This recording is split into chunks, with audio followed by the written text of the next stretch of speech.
Für mich ist es total normal, Wasser aus dem Hahn zu trinken, meine Flasche aufzufüllen, wenn ich unterwegs bin oder auch mal im Café ein Glas Leitungswasser zu bestellen. Das sehen aber nicht alle so in Deutschland. Sowohl in der Bevölkerung als auch in der Politik scheinen die Vorteile von Leitungswasser immer noch nicht überall angekommen zu sein. Denn immerhin ist Deutschland ganz weit vorn dabei, wenn es um den Konsum von Flaschenwasser geht. Daher ist es schon mal ein großer Schritt in die richtige Richtung, dass Berlin seit 2018 Blue Community ist, also Teil einer Initiative ist, die sich für das Wasser und eben auch das Leitungswasser einsetzt. Grundpfeiler dieser Blue Community sind 5 Prinzipien, die umgesetzt werden müssen.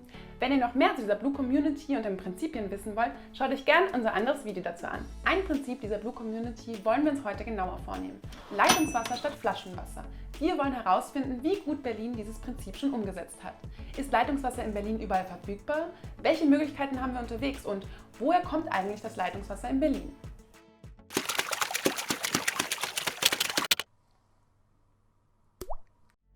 Leitungswasser soll das Getränk Nummer 1 in Deutschland werden, denn so sparen wir Verpackungen, CO2 und Ressourcen ein. Klingt doch easy, oder? Das haben wir uns auch gedacht, vor 10 Jahren. Denn so lange kämpft unser Verein ATIPTIP schon für die gesellschaftliche Akzeptanz von Leitungswasser. Jetzt denkt ihr bestimmt, ja ist doch klar, Wasserhahn auf, Wasser trinken und fertig. Aber ganz so einfach ist das Thema leider nicht. Leitungswasser statt Flaschenwasser. Wo? Warum? Zu Hause, unterwegs, in der Schule, im Büro. Keine Schlepperei, es ist gesund, spart CO2, es kostet fast nichts. 200 Liter kosten nur 1 Cent. Tschüss. Spart CO2, es ist gesund. Trinkspender, Refill, Trinkbrunnen, überall in der Stadt. Leitungswasser statt Flaschenwasser. Puh, das wird ganz schön schnell, ganz schön viel. Fangen wir mal am Anfang an. Damit wir Leitungswasser trinken können, muss natürlich die Qualität stimmen. Und in Berlin haben wir Top-Qualität. Das liegt auch daran, dass unser Wasser in einem ewigen Kreislauf ist und in vielen dieser Stationen immer wieder gereinigt wird. Bei vielen von euch klingelt da bestimmt jetzt was. Wasserkreislauf. Aber was war das nochmal und woher kommt denn jetzt eigentlich das Berliner Leitungswasser? Regenwasser gelangt als Niederschlag in den Boden und die Gewässer. Der Niederschlag versickert und fließt durch den Untergrund durch Sand- und Kiesschichten. Dadurch wird das Wasser gefiltert und mineralisiert. Das Wasser fließt auch durch die Böden und den Untergrund in die Gewässer und hilft somit, dass sie nicht austrocknen. In Berlin sind viele Brunnen in Fluss- und Seenähe. Die Pumpen kreieren einen Sog und ziehen das Wasser durch die Sedimentschichten aus den Gewässern zu den Brunnen. Das nennt man Uferfiltrat. So, und damit wir das Wasser dann endlich aus unserem Hahn zapfen können, wird das Rohwasser, so heißt das Wasser jetzt, im Wasserwerk zu Trinkwasser aufbereitet. Aufbereiten bedeutet hier, dass durch Sauerstoffzufuhr und Sandfilter Eisen und Mangan aus dem Wasser entfernt werden. Eine sehr naturnahe Aufbereitung, die natürlich nur so lange gut funktioniert, wie unsere Böden, der Untergrund und unsere Gewässer fit sind. Ein Prinzip der Blue Community ist ja auch der Schutz der Trinkwasserqualität und der Gewässer. Wie wir gerade am Wasserkreislauf gesehen haben, ist beides eng miteinander verknüpft. Das Berliner Leitungswasser kommt zu 100% aus Grundwasser. 2/3 davon werden aus Uferfiltrat gebildet. Der Schutz der Gewässer ist daher sehr wichtig für die Trinkwasserversorgung. Je besser wir die Gewässer sauber halten, umso weniger muss im Wasserwerk gereinigt und gefiltert werden. Wir sehen also wieder, alle Prinzipien hängen miteinander zusammen. Aber jetzt mal wieder zurück zu unserem Prinzip Leitungswasser statt Flaschenwasser. Hier ist zuallererst mal wichtig, kauft kein Flaschenwasser mehr, denn wir haben alle zu Hause einen Wasserhahn. Unterwegs wird es schon mal schwieriger. Da ist eine Trinkflasche super, die kann man nämlich mit Wasser befüllen und hat so es immer dabei. Ich habe jetzt aber leider schon Durst. Aber jetzt ist sie auch schon leer. Was mache ich jetzt?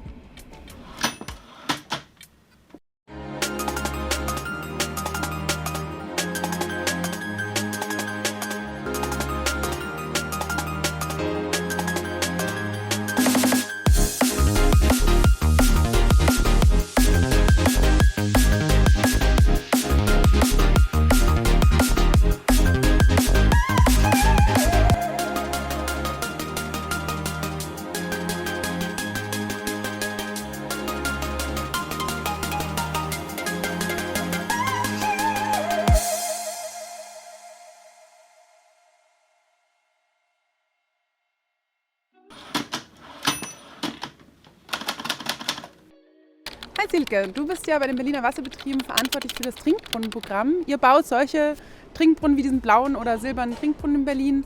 Wie viele sind es denn mittlerweile schon? Oh, es sind mittlerweile 170 Trinkbrunnen in der ganzen Stadt verteilt. Und wie viele Trinkbrunnen sollen es dann eigentlich noch werden? Habt ihr da so einen Plan? Also weil zum Beispiel, ich habe mal nachgelesen, in Wien bei 1,9 Millionen ungefähr Einwohnern gibt es schon 1000 Trinkbrunnen. Soll es auch in diese Richtung gehen? Oder? Nein, begrenzt sich die Finanzierung durch das Land Berlin und die läuft noch bis 31.12.2021. Ah ja. Und kannst du da ungefähr einschätzen, wie viele es dann insgesamt sind? Ja, also mein persönlicher Ehrgeiz ist ja, dass wir natürlich 250, 260 irgendwann am Ende haben. Hast du das Gefühl, dass dadurch, dass Berlin Blue Community geworden ist 2018, dass das dann ins Rollen gebracht hat? Definitiv. Also wir als Wasserbetriebe stellen ja schon seit 30 Jahren Trinkbrunnen in Berlin auf. Also hier unser guten blauen, ne? Du hast es ja auch gerade erwähnt, den silbernen. Mittlerweile gibt es auch ein barrierefreies Modell. Und erst seit 2018 gibt es diesen immensen Schub durch das Landesprogramm. Und natürlich hat das auch was damit zu tun, dass Berlin 2018 Blue Community geworden ist. Und wie ist es mit der Standortsuche? Können da auch jetzt zum Beispiel unsere ZuschauerInnen, wenn sie da irgendwelche Wunschstandorte haben, zu den Berliner Wasserbetrieben schicken oder wie wird das ausgesucht? Ja, sehr gerne. Trinkbrunnen@bbb.de. Da kann jeder Vorschläge unterbreiten. Warum findest du persönlich das so wichtig, dass Trinkbrunnen in so einer Stadt wie in Berlin vorhanden sind? Also ich glaube, dass diese Stadt einfach etwas tun sollte, um das Klima in der Stadt zu verbessern. Also ein Angebot zu machen, um einfach Wasser bereitzustellen für die Öffentlichkeit, denn wir wollen ja gemeinsam Leitungswasser gegenüber Flaschenwasser ersetzen. Nicht zuletzt ist das auch unser Produkt, was jeder auch erreichen kann oder jeder auch mitnehmen kann, ne? Genau. Ja. Und es ist ein tolles Angebot für Berliner und Gäste, für Kinder, für jeden, der eben an heißen Sommertagen, und die hatten wir ja vermehrt die letzten Jahre, einfach eine Erfrischung sucht, kostenlos. Und es ist total demokratisch. Jeder kann hier ran und muss kein Geld bezahlen, sondern es ist kostenfrei. Hast du noch irgendwelche Visionen bezüglich der Brunnen? Unsere Trinkbrunnen sind ja Dauerläufer und wir überlegen uns, wie wir das ablaufende Wasser, was nicht getrunken wird, einfach besser nutzen können. Und das Zweite ist, was mir sehr am Herzen liegt, diese Info, wo sind diese Trinkbrunnen? Ja. Und da wollen wir nochmal in diesem und im nächsten Jahr eine App installieren. Ach cool, vielen Dank für das Gespräch. Jetzt weiß ich auf jeden Fall viel mehr über Trinkbrunnen. Ich gehe auf jeden Fall noch weiter auf die Suche nach Wasser und vielen Dank. Sehr gern. Auch wenn wir noch weit entfernt sind von Trinkbrunnen an jeder Ecke wie in anderen Städten, geht es doch vorwärts und es gibt immer mehr und mehr silberne und blaue Trinkorte in ganz Berlin. Jetzt habe ich aber immer noch kein Wasser, weil die Brunnen nämlich im Winter ausgestellt sind. Es gibt aber auch noch eine andere Möglichkeit, an Trinkwasser unterwegs zu kommen, und zwar Refill. Hi Valentin. Hi, grüß Du bist ja verantwortlich für Refill Berlin, in einer Genau. Stadt, wo es besonders viele Refill-Stationen gibt. Wie viele sind es eigentlich so ungefähr hier in Berlin? Berlin ist die Stadt mit den meisten Refill-Stationen tatsächlich und es sind schon über 500. Genau kann ich es nicht sagen, weil es kommen jeden Tag neue dazu. Ja, mega gut. Das sind ja auch schon voll viele Stationen. Aber wie funktioniert das eigentlich? Das ist eigentlich ganz einfach, da kann jeder mitmachen. Man geht einfach in ein Geschäft oder in eine Apotheke oder in einen Laden mit diesem Sticker an der Fensterscheibe. Und da kann man sicher sein, dass man da Leitungswasser bekommt und seine Flasche oder sein Gefäß oder sein Marmeladenglas einfach auffüllen kann. Und so braucht man nicht in Späti, braucht man keine teuren Softdrinks kaufen, sondern kann sich einfach Leitungswasser abfüllen. So eine tolle Initiative. Aber woher weiß man, wo diese Refill-Stationen sind? Ja, also es gibt auf refill-berlin.de gibt es eine Karte, wo alle Stationen eingetragen sind. Und da kann man dann auch neue Stationen eintragen. Und wie geht das? Man geht auf refill-berlin.de und klickt auf Station eintragen und da ist dann eine Anleitung, wie man die neue Station einträgt. Das kann auch jedes Geschäft kann es auch selber machen. Ah ja, okay. Aber wenn man selber so an Geschäfte oder Cafés oder so gewinnen möchte, muss man ja auf die zugehen. Ist das vielleicht auch schwierig? Also muss man irgendwie Tricks drauf haben, dass man die überzeugen kann, mitzumachen? Ich sag mal, mit ein bisschen Freundlichkeit kann man eigentlich da immer punkten. Ja, auf jeden Fall. Deswegen habe ich auch heute meine Flasche dabei. Die ist nämlich leider leer und die möchte ich gerne auffüllen. Hinter uns haben wir nämlich eine Refill-Station und ich würde sagen, die füllen wir jetzt mal auf. Cool.